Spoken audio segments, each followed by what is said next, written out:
बड़ी तस्वीर भारत बंद को लेकर सामने आ रही है, जिस पर हमारी विशेष महाकवरेज जारी है और हमारे तमाम संवाददाता, हमारे सहयोगी इस वक्त हमारे साथ में मौजूद है। उनके पास जरूर आगे रुख करेंगे, लेकिन आपको बता दें कि सुबह 6 बजे से शुरू हुआ ये भारत बंद दोपहर 4 बजे तक चलेगा और उसकी हर तस्वीर हम सबसे पहले आप तक पहुंचाएंगे। लेकिन उन तस्वीरों का भी जिक्र कर लेते हैं जिनसे लगातार 10 महीने से जनता पिस रही है, क्योंकि 26 नवंबर 2020 को शुरुआत तो किसान आंदोलन की हो गई। लगा बीच का कोई रास्ता यहां पर निकलेगा, लेकिन ऐसा कोई रास्ता नजर नहीं आया जिससे आम जनता को रास्ता मिल सके। देखिए, मैं अपने कैमरा पर्सन नकुल से भी कहूंगी थोड़ी ये तस्वीरें दिखाएं। अभी हो सकता है आपको थोड़ा सा ये स्मूथ लग रहा हो, लेकिन हर 1 मिनट बाद यहां पर लग जाता है वो जाम जिससे लगातार जनता पिछले 10 महीने से जूझ रही है। 5 मिनट का रास्ता, आप यकीन मानेंगे 5 मिनट का रास्ता जो है वो घंटों घंटों में पूरा होता है। इस दौरान जो हमने लोगों से बातचीत की वो बेहद परेशान है, उनका वक्त जाया होता है, उनका पैसा जाया होता है। देश को तो आर्थिक तौर पर नुकसान पहुंच ही रहा है, लेकिन जिस तरह की दिक्कतों का सामना आम जनता को करना पड़ रहा है वो यकीनन ये सवाल खड़े करता है कि आंदोलन अपनी जगह है, लेकिन साथ साथ ये जो दिक्कत सामने आ रही है जिसमें जनता लगातार पिसती जा रही है, जनता को सामना करना पड़ रहा है दिक्कतों का, आखिर उससे उन्हें निजात कब मिलेगी। मैं उस तरफ की तस्वीर भी आप तक दिखाऊंगी। नकुल, आप वहां पर तस्वीर दिखाइए, क्योंकि गाजीपुर बॉर्डर से मैं इस वक्त महज 1 से 1.5 किलोमीटर की दूरी पर हूं और यहां तक हमें अपने ऑफिस से यानी कि नोएडा सेक्टर 16 से पहुंचने में एक लंबा वक्त लग गया। वो इसलिए क्योंकि जगह जगह बैरिकेड से हमें पूरी तरह से घुमावदार तरीके से यहां पर पहुंचना पड़ा। ये भारत बंद का असर दिखाई दे रहा है, लेकिन महज भारत बंद का ही नहीं है, पिछले 10 महीने से यहाँ की जनता परेशान है। आप देखिए इस तस्वीर को, जहां पर लाल कुआं, हापुड़, ग्रेटर नोएडा, सूरजपुर के लिए आगे की तरफ रास्ता जाता है। कुछ मिनटों की दूरी, आप यकीन मानिए कुछ मिनटों की जो दूरी है वो यहाँ पर जनता को लंबे लंबे वक्त के बाद पूरी करने के लिए मिल रही है। इसके अलावा कुछ और भी जानकारियां जो इस वक्त हमारे पास मौजूद है वो आप तक पहुंचा रहे हैं, क्योंकि आज किसानों का जो शाम 4 बजे तक ये पूरा बंद है वो यहाँ पर दिखाई देने वाला है। लेकिन इस दौरान ये बैरिकेड्स भी आपको जगह जगह दिखाई देंगे, इसलिए उन तमाम रास्तों से आज मत गुजरिएगा जहां से आपको दिक्कतों का सामना करना पड़ सकता है। और इसके अलावा पिछले 10 महीने से, क्योंकि 26 नवंबर से लगातार दिक्कतों का सामना यहाँ पर करना पड़ रहा है, उस पर भी हम बातचीत करेंगे, लोगों से भी बातचीत करेंगे, जब क्योंकि यहाँ पर ट्रैफिक और भी ज्यादा लग जाएगा। जावेद हमारे साथ सिंघू बॉर्डर से हमारे सहयोगी इस वक्त मौजूद है। Javed, Ghazipur border, Delhi traffic police ने सुरक्षा के मद्देनजर जगह जगह बैरिकेड्स लगाए हुए हैं। सीमा यहाँ पर हम दिखा रहे हैं पूरी तरह से बंद कर दी गई है, लोगों को रूल्स बदलना पड़ रहा है, गुस्सा है, नाराजगी है। क्या तस्वीर, जावेद, वहाँ की क्या तस्वीर नजर आ रही है? देखिए, गाजीपुर बॉर्डर पर मैं मौजूद हूँ और वो जगह जहाँ प्रोटेस्ट चल रहा है, आपको वो तस्वीर हम आपको दिखाते हैं कि कैसे यहाँ यातायात बाधित होगा। ये दिल्ली मेरठ एक्सप्रेसवे की वो लेन है जो खुल रही थी, मतलब अगर आप दिल्ली से गाजियाबाद और उससे आगे हापुड़ और आगे जाना चाहते हैं तो ये खुल रही है, लेकिन अभी इस लेन पर भी किसान बैठ गए हैं। और इसके दूसरी तरफ 10 महीने से वो लेन तो बंद ही है कि आप गाजियाबाद से दिल्ली आना चाहें तो आज ये रोड भी बंद है और सुबह 6 बजे से शाम 4 बजे तक ये हाल रहेंगे। किसान आप देख सकते हैं सड़क पर किस तरह से दरिया डालकर यहाँ बैठे हुए हैं और ये पूरा रास्ता मैं अपने कैमरामैन गणेश से कहूँगा कि वो दिखाएं कि आगे तक आपको कुछ नज़र नहीं आएगा, ये पूरा रास्ता बंद है। आमतौर पे होता यह है कि यहाँ से जब आप दिल्ली से गाजियाबाद जाते हैं तो आसानी से निकल सकते हैं, तो उसका असर, जो बंद का असर है वो बड़ा असर सड़कों पर यहाँ दिल्ली में देखने को इसलिए मिल रहा है क्योंकि जो मुख्य सड़क है उस पर किसान बैठ गए हैं और लगातार यहाँ पर प्रदर्शन उनका जारी है और ये सुबह 6 से शाम 4 तक चलेगा। लगातार 10 महीने किसानों को हो गए हैं इसी तरह से प्रोटेस्ट करते हुए, कई बार भारत बंद भी हुआ और अब और लगातार किसान इस पूरे प्रोटेस्ट को तेज कर रहे हैं। जी,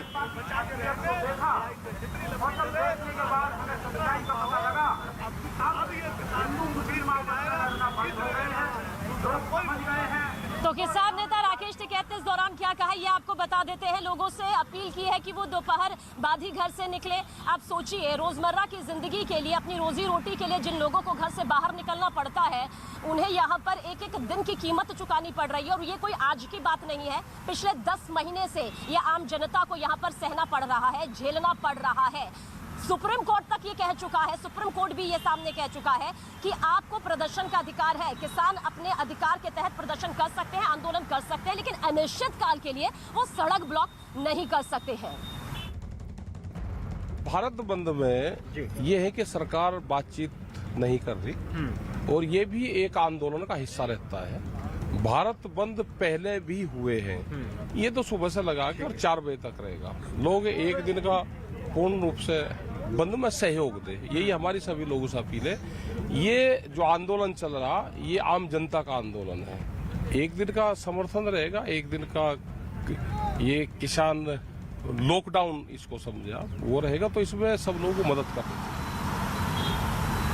तो तमाम बैठकें हुई हैं लेकिन बेनतीजा साबित हुई, बीच का कोई रास्ता नहीं निकला और इस वजह से देखिए किस तरह से रास्ते में लोगों को अपनी जिंदगी के लिए पल पल का ये वक्त गुजारना पड़ रहा है, जाया करना पड़ रहा है। हमारे सहयोगी रवि हमारे साथ मौजूद है मुजफ्फरनगर से। रवि, सीधा आपकी तरफ रुख करेंगे और मुजफ्फरनगर के जो हालात है वो आपसे यहाँ पर समझने की कोशिश करेंगे। भारत बंद को लेकर क्या कुछ नजर आ रहा है, क्या कुछ किसानों का कहना है? सबीना, इस वक्त मैं मुजफ्फरनगर की धरती पर मौजूद हूँ और मुजफ्फरनगर को गन्ने की मिठास के लिए जाना जाता है, मुजफ्फरनगर को किसान आंदोलन के लिए जाना जाता है, मुजफ्फरनगर को चीनी के लिए जाना जाता है। हमारे साथ इस वक्त यहाँ पर किसान मौजूद हैं। सरकार दावा कर रही है जो कृषि सुधार कानून लाए हैं वो किसानों की बेहतरी के लिए लाए हैं। जो कानून आए हैं उससे किसानों की आय दोगुनी होगी। दूसरी तरफ कुछ संगठन कह रहे हैं कि ये जो कानून आए हैं ये किसानों की बेहतरी के लिए नहीं है, ये काले कानून है। आज हम किसान संगठन के बीच नहीं है, आज हम सरकार के बीच नहीं है, आज हम मुजफ्फरनगर के आम किसानों के बीच में हैं और ये जानने की कोशिश करेंगे कि ये जो कृषि कानून आए हैं ये उनके लिए कितने बेहतर है। ये जो सियासत हो रही है भारत बंद की, महापंचायत की, विधानसभा चुनावों की, ये कितनी सही है। आम किसान जो खेतों में जाता है, जो खेती करता है, जो गन्ना बेचता है, गेहूं बेचता है, उनके लिए कानून क्या मायने रखते हैं? उनके लिए सियासत, भारत बंद, महापंचायत कितनी महत्वपूर्ण है, कितनी जरूरी है, इनके लिए क्या जरूरी है? हम कुछ किसानों से बातचीत करते हैं। आज भारत बंद का ऐलान यहां पर किया गया है, आपकी क्या राय है? जो कृषि कानून आए हैं, कुछ संगठन कह रहे हैं कि साफ तौर से यहां पर ये कृषि कानून जो है किसानों के हित में नहीं है और महापंचायत हो रही है, बार बार वहां पे सड़कों को रोका जा रहा है, आपकी क्या राय है? मान्यवर, हमारी राय ये है कि ये एक जबरनबाजी हो रही है। कुछ आदमी हठधर्मता से सरकार को फेल करने की कोशिश करी जा रही है। किसान खुश हैं, किसान को मिल रहा है, उसका पिछला भुगतान भी हो लिया है और गन्ने का रेट बढ़ने से और ज़्यादा उसे खुशी हो रही है। लेकिन ये है कि तीनों काले कानून बताने लगे। आप जब इनके पास वो चीज़ नहीं है कि भाई वो सफ़ेद कानून कौन से हैं तुम्हारे पास जिन्हें तुम ला करके लोगों को खुशहाल कर सकते हैं, जब वो चीज़ आज तक इनके पास है ही नहीं तो फिर इन्हें काला कानून बताने का अधिकार ही क्या? ये जो कानून आए हैं साफ तौर से, राकेश टिकैत कह रही है कानून किसानों के हित में नहीं। आप भी किसान हैं, आप खेतों में गन्ना उगाते हैं, बेचते हैं। कल योगी सरकार ने ऐलान किया है 25 रुपए की समर्थन मूल्य में बढ़ोतरी कर दी है, उस फैसले को किस तरह से देखते हैं? और ये जो भारत बंद हो रहा है उसको किस तरह से देखते हैं? ये कुछ संगठन जो ऐसे हैं जी भारत बंद के फेवर में हैं, इनमें आधे तो लोग किसान है ही नहीं है। काफ़ी लोग ऐसे हैं जो यहाँ पे गांव में वैसे घूमते रहे हैं और उनके साथ चल देते हैं। दूसरी बात ये है कि 25 रुपये योगी जी ने कल ही मूल्य बढ़ाया है, तो उससे सभी किसानों में काफ़ी खुशी है। रही देश के बदनाम करने के लिए ये काले कानून बताए जा रहे हैं, कोई भी अभी तक ये नहीं बता सका कि इन कानूनों में क्या कमी है। जब गवर्नमेंट उस पर सुनवाई को तैयार है कि भाई अगर कोई कमी है वो बताए और हम उसको दूर करने की कोशिश करेंगे, लेकिन वो कोई भी नहीं बता पा रहा है। तो साफ तौर से सबीना, यहाँ पर दो पक्ष नजर आ रहे हैं। कुछ किसान जो सड़कों पे बैठे हैं, वहाँ पे भारत बंद का ऐलान किया गया है, साफ तौर से वहाँ पे गाड़ियों को रोका जा रहा है, आम जनजीवन अस्त व्यस्त नजर आ रहा है। दूसरे ये किसान जो खेतों में होते हैं, जो असली किसान हैं, क्योंकि हम गांव में मौजूद हैं, किसी संगठन के साथ नहीं है, किसी राजनीतिक पार्टी के साथ नहीं है, ये किसान खेती करते हैं, ये वही किसान है जिनके लिए कानून बनाए गए हैं। तो इनकी राय जानना भी जरूरी है। सरकार की अपनी राय है, किसानों की अपनी राय है। वहां पर साफ तौर से ये जानना बहुत जरूरी है कि इस देश का आम किसान इन कृषि सुधार कानूनों के बारे में क्या राय रखता है। बिल्कुल रवि, और आपके जरिए जिन किसानों से आपने बातचीत की और एक बात बहुत बखूबी आपने कही कि ये देश का असली किसान है, जो मेहनत से कमाई कर रहा है, जो किसी को परेशान नहीं कर रहा है, जो जानता है कि आखिर वक्त की क्या कीमत होती है। लेकिन इस बीच लगातार बातचीत की अपील सरकार की तरफ से की जाती रही है। इससे पहले भी 1 दिसंबर से जब बातचीत शुरू हुई लेकिन बेनतीजा रही। 1, 3, 5 बातचीत का ये सिलसिला यूं ही चलता रहा और इस बीच केंद्रीय कृषि मंत्री नरेंद्र सिंह तोमर ने एक बार फिर से किसानों से अपील की है कि भाई बातचीत कीजिए, कोई बीच का रास्ता रास्ता जो है वो निकलना बेहद जरूरी है। क्या कुछ उन्होंने कहा, सुनिए आप भी। आंदोलन का रास्ता छोड़कर वार्ता का रास्ता अपनाएं। सरकार उनके द्वारा बताई गई आपत्ति पर विचार करने के लिए तैयार है और इससे पहले भी कई बार बात हो चुकी है, लेकिन इसके बाद भी अगर उन्हें लगता है कोई बात बची है तो ज़रूर सरकार बात करेगी। और लगातार न्यूज़ 18 इंडिया ने हर बॉर्डर से तस्वीर आप तक पहुंचाई है, क्योंकि हमने हर पक्ष को दिखाया है, चाहे वो किसान आंदोलन से जुड़े हुए आंदोलनकारी किसानों का हो, चाहे वो खेतों में काम कर रहे किसानों का हो, चाहे वो रास्तों से गुजरने वाले उस जनता का दर्द हो जो निकलते तो वक्त पर है लेकिन अपनी मंजिल तक वक्त पर कभी पहुंच नहीं पाते हैं, क्योंकि आंदोलन लगातार पिछले 10 महीने से जारी है। सिंघू बॉर्डर की तरफ रुख करेंगे, मेरे सहयोगी दीपक वहां मौजूद है। दीपक, आज भारत बंद का ऐलान, सुबह 6 बजे से तस्वीर सामने आ रही है, जाम की भी तस्वीरें सामने आ रही है। क्या तस्वीर मौके से इस वक्त आप दिखाना चाहेंगे हमारे दर्शकों को? देखिए, हम इस वक्त जो कुंडली इंडस्ट्रियल एरिया है उस इलाके में है, क्योंकि यहाँ पर के जो कामगार हैं, जो मजदूर हैं, उन्होंने यहाँ पर का जो जीवन जिया है वो पिछले कुछ 10 महीनों में अस्त व्यस्त हो चुका है। ये यहाँ पर तस्वीर देखिए, पूरा इंडस्ट्रियल एरिया जो हर वक्त भरा रहता था, लेकिन अब ये बताया जाता है कि एक शिफ्ट में यहाँ काम होता है, क्योंकि कई जगह पर प्रदर्शन की वजह से यहाँ पर लोग नहीं पहुँच पाते हैं। इंडस्ट्रियल एरिया में जो ट्रक या फिर दूसरे सामग्री लाने के लिए जो रॉ मटेरियल यहाँ पर आता है, ये ट्रकों की लाइन आप इस तरफ देख सकते हैं, क्योंकि जो रोज़ाना चलने वाले रूट से वो बंद किए जा चुके हैं, जिसके बाद अंदर के कुछ रूटों से यहाँ पर लोग पहुँच पाते हैं। बड़ी मुश्किल हो पाती है उन्हें यहाँ पर काम करने में। कई लोग यहाँ पर रोज़ाना जो काम करते हैं, दूर दराज से ये लोग आते हैं, क्योंकि यहाँ पर सबसे बड़ी समस्या लोगों को इसलिए आ रही है क्योंकि यहाँ पर जब वो आसानी से पहुँच सकते थे, अब वहाँ उन्हें 2 से 4 किलोमीटर 5 किलोमीटर पैदल चलकर आना पड़ता है। और यही वजह है कि इंडस्ट्रियल एरिया में इस तरह के हालात जो हैं आज भी बने हुए हैं।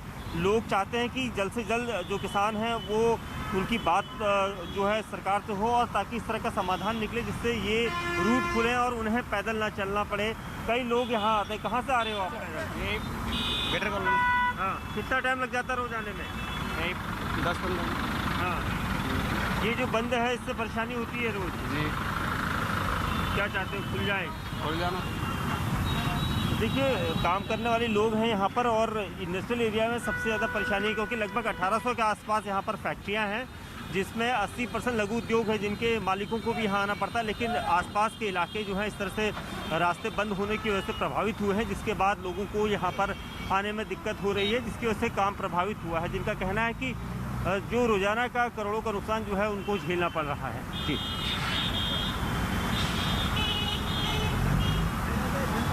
बिल्कुल, यहाँ पर दर्द समझा जा सकता है, लोगों का समझा जा सकता है। ये तमाम तस्वीरें देखिए हम आप तक पहुँचा रहे हैं, और तस्वीरों को पीछे पहुँचाने का मकसद सिर्फ ये नहीं है कि हमें भारत बंद की तस्वीर दिखानी है, हमें ये बताना है कि आखिर किसान आंदोलन के चलते, जो कि पिछले 10 महीनों से जारी है, भारत बंद का एक आर्थिक नुकसान का अपना अलग पहलू है। हर पहलू को हमने आप तक पहुँचाया है। हमारे साथ इस वक्त दीपक रावत, हमारे सहयोगी, यमुना एक्सप्रेसवे से मौजूद है। दीपक, क्या तस्वीर यमुना एक्सप्रेसवे की? देखिए, दिक्कतों का सामना लोगों को पिछले 10 महीनों से करना पड़ रहा है, इसमें कोई लब्बो लुबाब नहीं है, इसमें कोई शक नहीं है। लेकिन जो तस्वीर आज भारत बंद को लेकर सामने आ रही है, उसे क्या कुछ हालात सामने आ रहे हैं? जी देखिए, इस वक्त यमुना एक्सप्रेसवे पे हम लोग मौजूद हैं। ये जो रोड है ये दिल्ली आगरा को जोड़ती है, और यहाँ पर तस्वीर अगर आप देखें तो किसान अभी थोड़ी देर पहले यहाँ पर पहुँचे और उन्होंने पूरा जो एक्सप्रेसवे है वो बंद कर दिया है। जेवर टोल की ये तस्वीरें हैं जहाँ पर आप किसानों को झंडे के साथ देख सकती हैं, और साथ ही साथ जो पुलिसकर्मी हैं वो भी यहाँ पर मौजूद है। हालांकि वो कोशिश कर रहे हैं कि इनको समझाने की कि यहाँ से हट जाए, लेकिन ये पूरा जो सड़क है यमुना एक्सप्रेसवे की वो पूरी तरह से बंद हो चुकी है। ये सामने आपको गाड़ियाँ जो दिख रही है जिनको आगे जाना था, फिलहाल उन्हें आगे जाने से मना कर दिया, क्योंकि आगे का रास्ता पूरी तरह से बंद है। साफ तौर पर ये कहा गया है कि आप वापस चले जाइए या फिर 4 बजे तक का इंतज़ार कीजिए। कुछ किसान नेता यहाँ पर मौजूद हैं, उनसे बात करेंगे, कोशिश करते हैं कि आखिर ये कब तक इस तरीके से बंद करेंगे। सर, कब तक बंद करेंगे आप? ये हमारा 4 बजे तक बंद रहेगा। अच्छा, कुछ लोग कह रहे थे कि वो परेशान हो रहे हैं, उनको जाना है। ऐसा है, किसान 1 साल से 800 अपने भाइयों को और पिताओं को और माताओं को, खुद को 800 और 40,000 किसानों का FIR है। किसान अपना अधिकार लेने आया है और किसान अधिकार लेके ही जाएगा। तो ये 4 बजे तक बंद रहेगा? हाँ, 4 बजे तक बंद रहेगा। ये तस्वीरें हैं जो कि तमाम किसान नेता जो हैं यहाँ पर पहुँच गए हैं। ये देखिए सड़क के दोनों हिस्से हम आपको दिखाएं तो दोनों हिस्सों में बैरिकेडिंग कर दी गई है और साफ तौर पर कह दिया गया है कि यहाँ से आगे फिलहाल किसी को नहीं जाने दिया जाएगा। जो गाड़ियाँ हैं वो वहाँ से यू टर्न करके उनको वापस भेजा जा रहा है। कुछ देर पहले कुछ लोग आए थे जो कि बहुत ज़्यादा कोशिश कर रहे थे आगे जाने की, उन्होंने बहुत रिक्वेस्ट भी की लेकिन किसी को भी फिलहाल आगे नहीं जाने दिया। साफ तौर पर ये कहा जा रहा है कि दीपक, इस बीच अगर कोई ये जवाब हमें देता है कि आखिर किस तरह से किसान अपना हक लेकर ही जाएगा, लेकिन सुप्रीम कोर्ट जो कि सर्वोच्च न्यायालय है जिसका हर निर्देश हर आदेश मानना हम सभी की, भारत के हर एक नागरिक की जिम्मेदारी है, जब वो यहाँ पर कह चुका है कि किसानों को प्रदर्शन करने का अधिकार है लेकिन अनिश्चित काल के लिए आप सड़क ब्लॉक नहीं कर सकते, आम जनता को परेशान नहीं कर सकते। हक लीजिए लेकिन कम से कम आम जनता का हक तो यहाँ पर नहीं मारना होगा। ये बात भी आंदोलनकारी किसानों को समझनी होगी। हमारे साथ चमन पलानिया मौजूद है चंडीगढ़ से। चमन, क्या कुछ तस्वीर यहाँ पर बन रही है चंडीगढ़ से सामने आ रही है? जी देखिए, मैं इस वक्त चंडीगढ़ और कुराली के बीच में हूँ, जो अमृतसर हाईवे को जोड़ते एक हाईवे है। और यहाँ पर देखिए कि जिस तरह से किसानों ने जो है बीच हाईवे के बीच में जो है वो बैरिकेडिंग करके जो है वो आम लोगों को रोका जा रहा है। सिर्फ यहाँ पर जो है इमरजेंसी सेवाएं जो हैं उन्हीं को जाने की इजाज़त है, बाकी जो है वो सुबह 6 बजे से लेके आज शाम 4 बजे तक जो है वो बैरिकेडिंग करके जो है वो लोगों को रोका गया है। जी अब तस्वीरों में आप साफ तरीके से देखिए जो बैरिकेडिंग जो है वो लगाई हुई है और जो आम लोग हैं वो आगे जाने की कोशिश कर रहे हैं, लेकिन यहाँ पर जो है वो जिस तरह से आप बैरिकेडिंग देख रहे हैं तो आइए इनसे जाते हैं। मैम, आप कहाँ जा रहे हैं? अल्ट्रासाउंड कराने जाना। हाँ, बस जा रहे हैं, तुर्के जा रहे हैं। देखिए जिस तरह से लोग भी कह रहे हैं कि यहाँ पर जो है हमें परेशानी आ रही है आगे जाने के लिए। और ये खरड़ का जो अमृतसर हाईवे है, जो दिल्ली खरड़ अमृतसर हाईवे को जाता है, मैं वहीं पर इस वक्त मौजूद हूँ। आप देखिए जो किसानों का जो कट है वो भी यहाँ पर इकट्ठा होना शुरू हो गया है और लगभग जो है वो यहाँ पर सुबह से ही जो किसान हैं जो इकट्ठे हो रहे हैं और अपने जो कृषि कानूनों को लेकर जो अपनी मांगे हैं उनको लेकर अड़े हुए हैं। और इनका ये कहना है कि जब तक कृषि कानून रद्द नहीं होते तब तक वो यूं ही अपने जो धरने प्रदर्शन है वो जारी रखेंगे। तो किसान अपना धरना प्रदर्शन जारी रखेंगे। हालांकि ये बात उन्होंने 26 नवंबर को जब अपना आंदोलन शुरू किया था साल 2020 में, पिछले साल की बात है, तब भी क्लियर कर दिया था कि हम 1 इंच भी पीछे जो है वो नहीं हटेंगे क्योंकि हमें ये मंजूर किसी भी कीमत पर नहीं है। लेकिन इस बीच जरूरी है कि बीच का रास्ता तलाशा जाए, बीच का रास्ता निकाला जाए। उनके हिसाब से ये काला कानून है और ये पूरी तरह से रद्द होना चाहिए। सरकार चाहती है कि अगर कुछ बदलाव आप चाहते हैं तो कम से कम बातचीत यहाँ पर करिए। ये पहले दिन से सत्ता पक्ष की तरफ से क्लियर है। विपक्ष पार्टियों को आज भारत बंद का काफी हद तक समर्थन यहाँ पर मिला हुआ है। ऐसे में सवाल यही खड़ा होता है कि आखिर आम जनता कब तक इस आंदोलन की चक्की में यूं ही पिसती रहेगी? उसे कब तक अपना वक्त यूं ही जाया करता रहना पड़ेगा? कब तक उसे अपनी रोजी रोटी के लिए एक वो सफर तय करना पड़ेगा जिसकी वो हकदार नहीं है? ये बातचीत हम लगातार इसलिए कर रहे हैं क्योंकि हर तरफ से किसान ये तो कह रहे हैं आंदोलनकारी, हम पीछे नहीं हटेंगे, हम 1 पीछे इंच नहीं जाएंगे, लेकिन जब तक बातचीत नहीं होगी तब तक कोई हल भी नहीं निकलेगा। ये सब हम बखूबी जानते हैं। एक बार फिर से हम गाजीपुर बॉर्डर की ये तस्वीर दिखा देते हैं। यहाँ से देखिए 1 से 1.5 किलोमीटर की महज दूरी पर है, यहाँ से कोई नहीं जा सकता। नकुल, आप दिखा सकते हैं इस बैरिकेड को, क्योंकि जाना होगा तो यहाँ से जाना होगा। देखिए किस तरह से यहाँ पर लोगों को समझाया जा रहा है कि आप यहाँ से निकल सकते हैं, लेकिन आखिर वो अपने उस रूट से जाए तो क्यों जाए जो कि उनके रास्ते का कोई हिस्सा नहीं है। हमारे साथ एक सवारी भी मौजूद है, हम आपसे जानना चाहेंगे किन दिक्कतों का सामना आपको करना पड़ रहा है, बहुत जल्द बताइए। मैडम, आपके चैनल के माध्यम से मैं सरकार से अपील करना चाहता हूँ, बहुत जल्द बताइएगा, वक्त जी, कि हम जैसे आम आदमियों को जो प्रॉब्लम हो रही है, किसान आंदोलन अपनी जगह सही हो सकता है, उनकी अपनी मांगे जायज हो सकती है, लेकिन उनको ये अधिकार किसने दिया कि उन्होंने पूरी दिल्ली और एनसीआर को, क्या पूरे दिल्ली को बंधक बना के बैठे हुए पिछले 1 साल से। हम जैसे लोग जो सवेरे ऑफिस के लिए निकलते हैं और घंटों जाम में फंसे रहते हैं, शाम को वापस आते हैं ऑफिस के लिए, ऑफिस से निकलते हैं वापस घंटों जाम में फंसे रहते हैं, हमारा दर्द किसी को नजर नहीं आता। देखिए ये दर्द है, ये उस आम मुसाफिर का दर्द है जो पिछले 10 महीने से झेल रहे हैं। इस बीच हम इस स्टूडियो की तरफ, मेरे सहयोगी शिवानी की तरफ रुक करेंगे। एक बड़ी खबर इस वक्त आ रही है।